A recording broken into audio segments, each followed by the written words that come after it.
Amigos queridos, Jesus, Mestre amado, nos reunimos nesta manhã em torno do seu Evangelho, estes ensinamentos de vida eterna que calam fundo em nossos corações. Dá, Senhor Jesus, que em seu nome possamos estar sob a tutela dos Espíritos sublimes, que em seu nome nos conduzem os passos, nos acenam para os caminhos iluminativos. Dá que possamos em seu nome, Senhor, desenvolvermos a legítima fraternidade,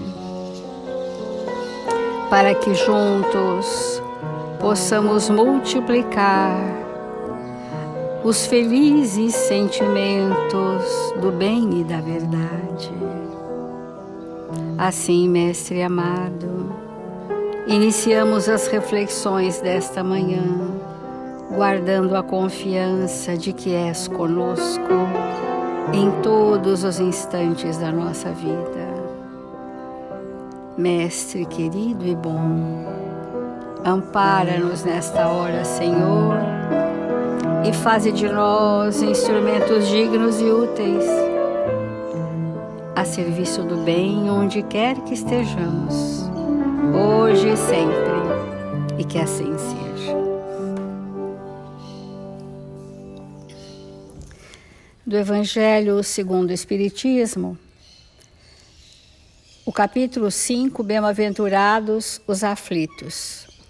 E dentro das aflições terrenas, estamos aprendendo a escolha de provas. E para nós entendermos qual é a nossa prova, nós temos que estar enquadrado num grande grupo, que nós estamos chamando de gênero de provas, e dentro desse grupo nós temos nuances específicas que atendem à nossa necessidade pessoal. Elas são voluntárias porque as nossas escolhas de transgressão às leis foram voluntárias.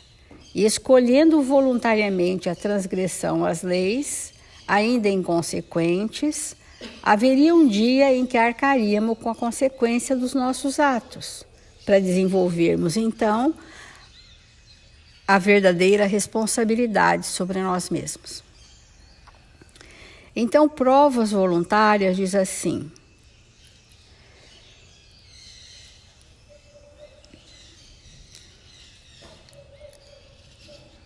há aqui uma grande distinção a fazer para vós.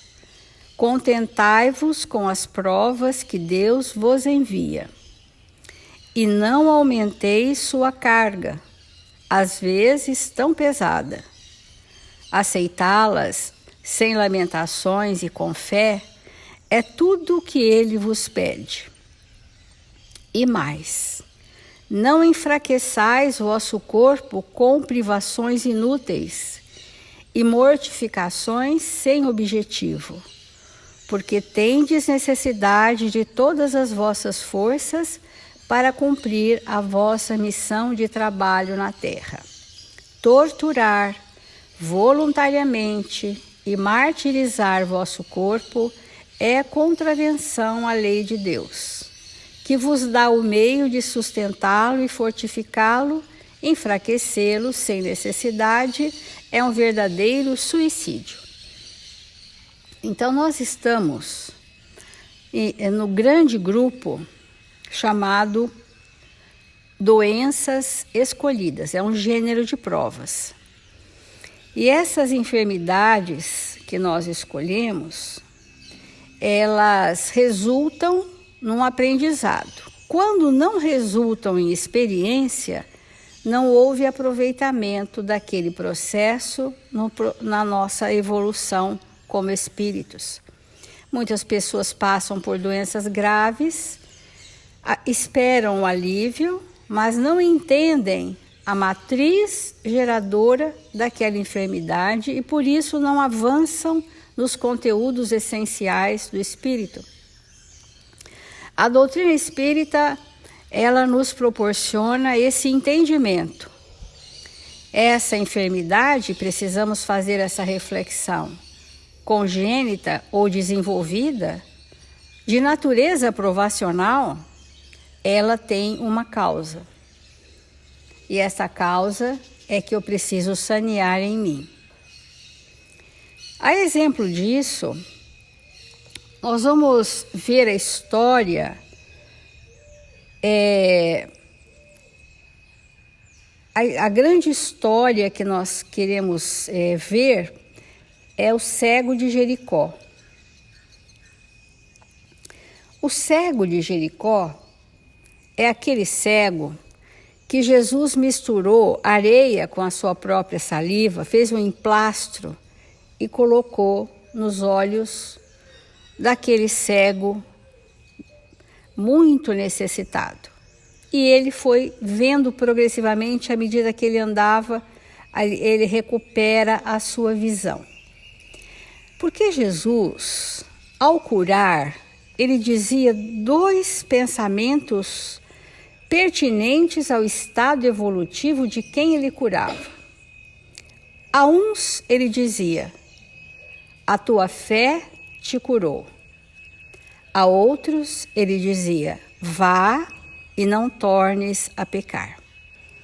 Aos que ele dizia: vá e não tornes a pecar, ele aliviou momentaneamente aquele espírito, mas caberia àquele ser espiritual resolver as questões que ainda não estavam limpas em seu perispírito.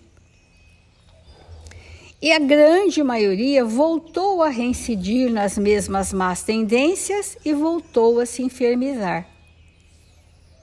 Então, a cura definitiva é quando nós já estamos organizados do ponto de vista moral sob as transgressões à lei. Nós já estamos ajustados e, portanto, limpos.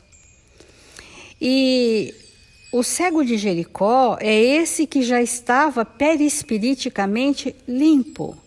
Ele não era cego como espírito, ele estava numa cegueira temporária. E por isso, Jesus disse: caminhe, agora vês. Então, mas mais do que isto, o que ele disse a Jesus em relação à cura recebida? Que queres que eu faça? Perguntou Jesus. Que queres que eu te faça? Perguntou Jesus ao cego de Jericó. Então, cada aprendiz em sua lição, cada trabalhador na tarefa que lhe foi concedida, cada vaso em sua utilidade, cada lutador com a prova necessária. Existem dores, doenças que já estão tão somente no corpo, porque o perispírito, quando a pessoa tem ações retilíneas ao seu compromisso moral, há uma drenagem das enfermidades perispiríticas que se condensam naquela doença física e expurgam do perispírito aquele mal. Ainda que o corpo físico pereça, o perispírito está curado.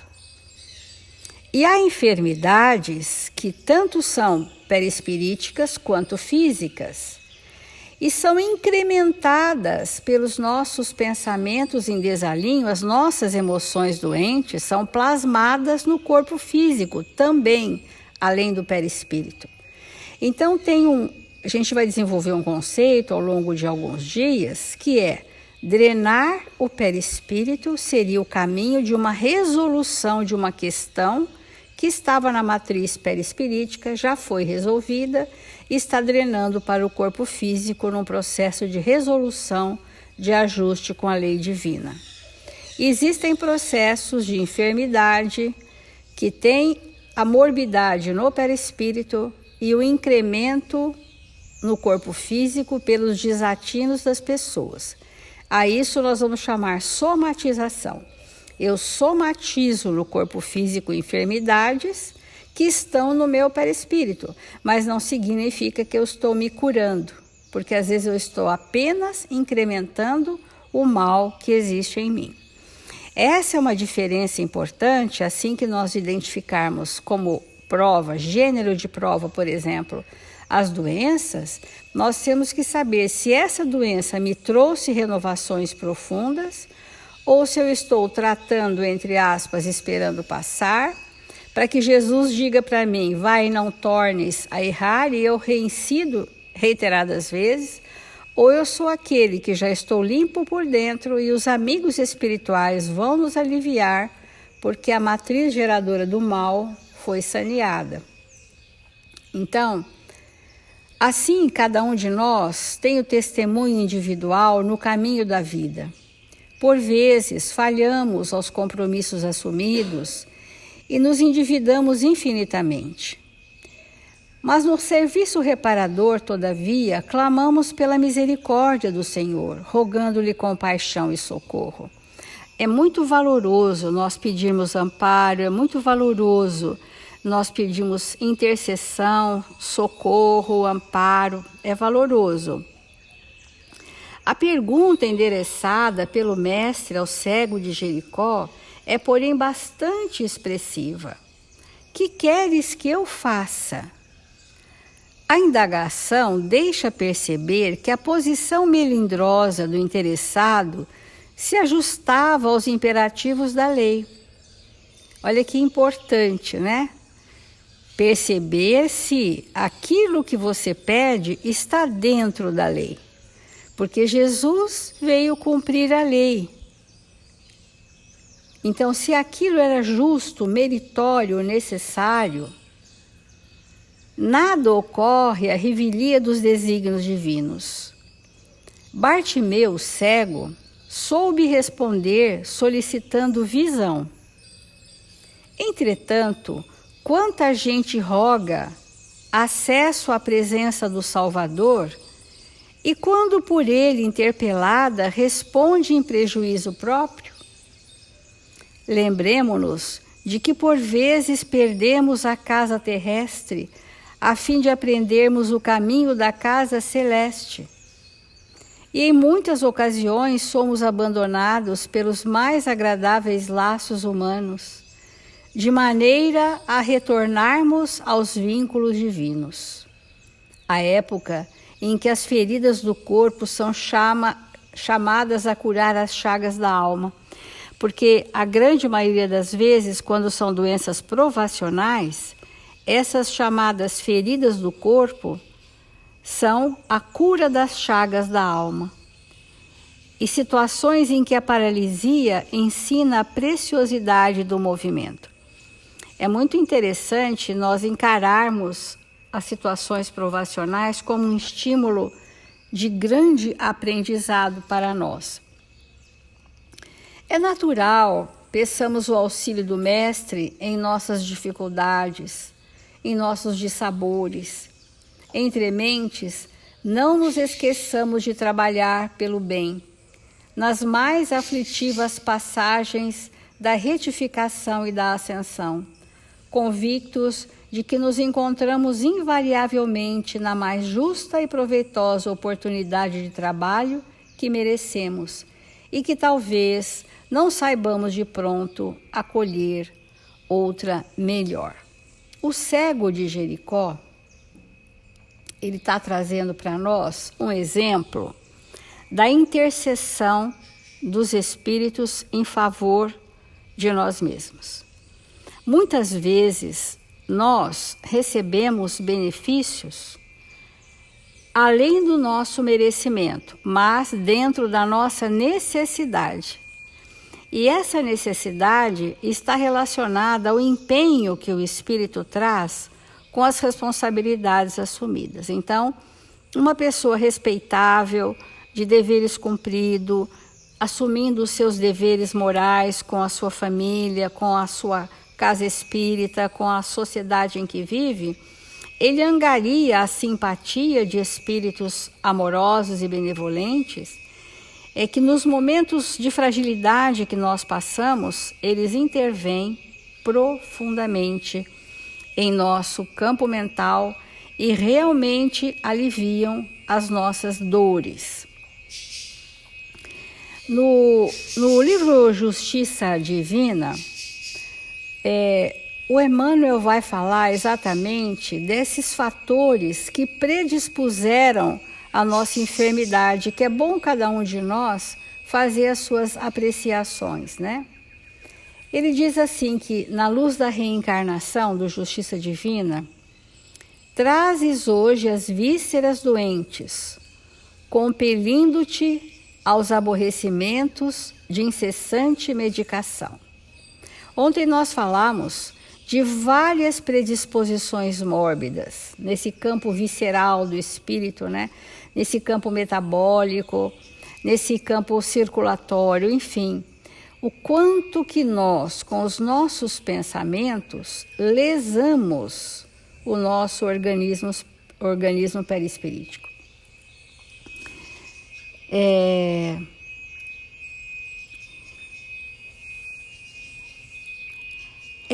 Essas doenças, se fizeram assim à força de suportarem ontem os teus próprios abusos de venenos da mesa. Nós precisamos estar atento. Eu tenho falado todos os dias sobre excessos e abusos, que mesmo a pessoa interrompendo as compulsões excessivas e abusivas, se ela não perceber o que gera essa compulsão e sanear o fator desta matriz geradora da compulsão, ela vai inibir o comportamento compulsivo, sair dos excessos e dos abusos e não se curar. Porque não é comportamental. Então, o que leva um espírito, que somos todos nós, a abusos, excessos, né? O que será que move essas nossas ações? A grande maioria das vezes, estamos insatisfeitos com a existência. Não querendo fugir da existência, fugimos nos abusos. A insatisfação, ela vem da ausência de olhos de ver. É o cego que está cego em espírito. Não é o cego de Jericó. O que está cego em espírito não tem olhos de ver as infinitas bênçãos que tem recebido na existência atual. E, portanto, se infelicita pelas mínimas frustrações, porque vem de várias reencarnações pautados na filosofia do prazer imediato. Estas filosofias que acalentam o que há de mais materializado no espírito, que são as sensações, nos prenderam feito grilhões seculares. E hoje nós viemos romper essas algemas, buscando sair da cegueira do espírito, que não percebe a bênção do seu planejamento reencarnatório. E, portanto, se rebela às mínimas frustrações, criando os vícios.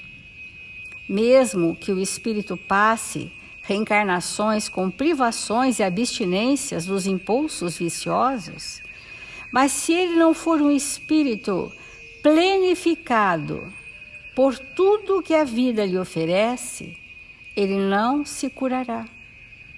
Ele vai curar uma enfermidade do corpo, virão outras e outras e outras e outras e outras. Então, é muito importante nós pensarmos nisso, porque a mudança de hábitos, ela precisa caminhar par a par a esse processo educativo que a provação nos traz. Então, diz Emmanuel, trazes hoje o corpo mutilado, obrigando-te a movimentos de sacrifício. Tens, no entanto, o carro físico desse modo por lhes haveres gasto ontem esse ou aquele recurso em corridas à delinquência. Então, esse tipo de mutilação do aparelho locomotor é próprio desses que abusaram do seu instrumento físico a níveis delinquenciais, que sofreram acidentes, e isso não os reteve nos seus impulsos de emoções e sensações superlativas, né?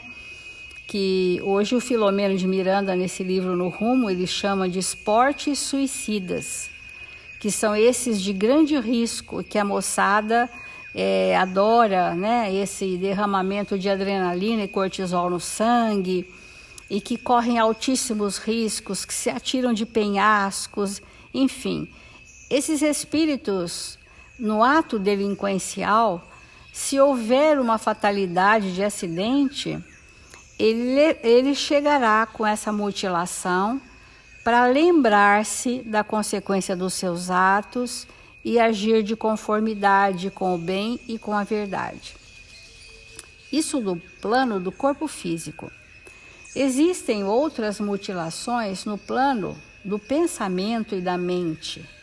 E diz Emmanuel: trazes hoje o cérebro hebetado, dificultando-te as expressões. Então, o cérebro está constrangido e que o pensamento não flui, a inteligência não progride, as habilidades não se manifestam. Está ali o espírito enclausurado nele mesmo, é um estado de prisão. Mas isso ocorre porque ontem mergulhavas a própria cabeça em clima de trevas. Quando nós falamos aqui, né, é até muita redundância essa repetição. Nosso pensamento tem imagens, eles são imagens com formas, com textura. E essas criações mentais, ao longo do tempo, vão compor o nosso perispírito, e quando nós vamos ser concebidos numa próxima gestação, o que estava plasmado a nível de pensamento será físico. Não tenham dúvida disso. Aquilo que nós achamos que pensamos, que ninguém sabe, aquilo nos compõe em imagens e vibrações, compõe o nosso perispírito. E quando formos plasmar o corpo físico no processo gestacional, isto virá. E é nesse momento que nós temos que entender a consequência dos nossos atos, até num cérebro hebetado, numa criança tolhida de poder se manifestar, independente da patologia que ela traga do plano mental. Porque a mente daquele espírito estagiou nas trevas por um tempo muito grande. Então, trazes hoje a carência material por sentinela de cada dia. Contudo, ontem atolavas o coração no supérfluo, articulado com o pranto dos infelizes. Então, o Emmanuel traz das enfermidades, né, do corpo e da mente, que nós somos levados a refletir na casa espírita, nos evangelhos, nos momentos de recolhimento e reflexão, o que é mesmo que eu vim trabalhar nessa encarnação? Essa é a pergunta que eu faço todos os dias. E cada vez que a gente faz essa pergunta, as pessoas fazem: mas eu não descobri ainda. O que será que eu vim? Para isso eu tenho que saber quais são as minhas principais dificuldades, forma um núcleo, uma temática. Essa principal dificuldade gerou uma necessidade evolutiva que eu vim cumprir na Terra. E isto está relacionado às provas que nós precisamos passar. Então, querendo ainda fazer uma analogia com o cego de Jericó, cego de Jericó era um mendigo, era um homem simples, mas tinha a visão lúcida da alma. E quando Jesus pergunta: que queres que eu te faça? Ele disse: visão. Ele não falou que eu quero ver com os olhos, mas ele disse visão. Porque o espírito com visão é o espírito lúcido, ele tem visão. Entendamos isso. E muitos de nós, com os olhos abertos para o mundo, trazemos os olhos fechados para o espírito. E entramos em situações abusivas porque nosso olhar não vê o horizonte à nossa frente. Nós estamos diante de uma parede escura, sem horizontes. Esse é o verdadeiro cego em espírito, que se debate em si mesmo. É importante que a gente possa refletir no cego de Jericó e entendermos que nós podemos pedir amparo às nossas enfermidades e receberemos todo o amparo necessário. Nós podemos dizer, todos nós podemos dizer por experiência própria, que nós muitas vezes já fomos aliviados de doenças físicas antes delas se instalarem verdadeiramente em nós. Quanto a misericórdia divina nos socorre a todos os dias. E nós precisamos ter essa extremada confiança de que nós somos socorridos, nós somos amparados, que Jesus jamais disse não para quem quer que seja que chegou para ser liberto, mesmo que essa libertação durasse apenas uma existência e ele voltasse a reincidir. Mas naquele momento todos receberam amparo, receberam alívio, receberam libertação das dores que o acometiam. É nisso que nós confiamos, essa é a nossa esperança de estarmos sendo sempre muito socorridos. E hoje no planeta Terra, nós estamos com caravanas espirituais socorristas que vieram de colônias espirituais altíssimas, distantes do planeta Terra, que estão maciçamente trabalhando pelo bem de todos, pelo amparo, por aplacar tantas dores, por socorrer tantos clamores. É nisso que nós confiamos, né? Então nós vamos encerrar fazendo a prece.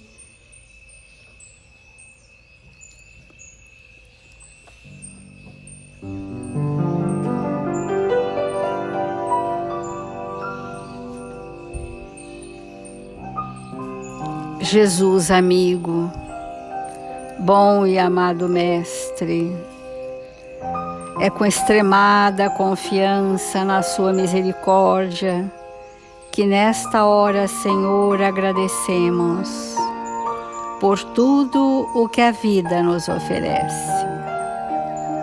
Quanto somos satisfeitos pelo bem recebido. Quanto somos agradecidos pela dor que nos chega, como aguilhão da nossa consciência, acordando-nos de um passado de torpores, para um porvir de lucidez e de esperança. Quantos caminhos se abrem, quantas mãos se estendem para nos socorrer, quantos corações amigos pulsam com os nossos corações.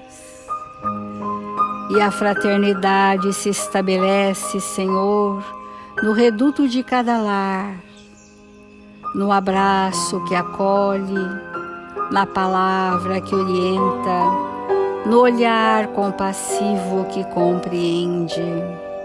Aqui estamos, Senhor, Nós, irmãos em humanidade, tão somente para agradecer pelo amparo misericordioso a todos aqueles registrados em nossos cadernos de vibrações. Assim, Mestre amado, com alegria e paz em nossos corações, encerramos o Evangelho desta manhã com muita paz e esperança. Obrigada, Senhor, e que assim seja.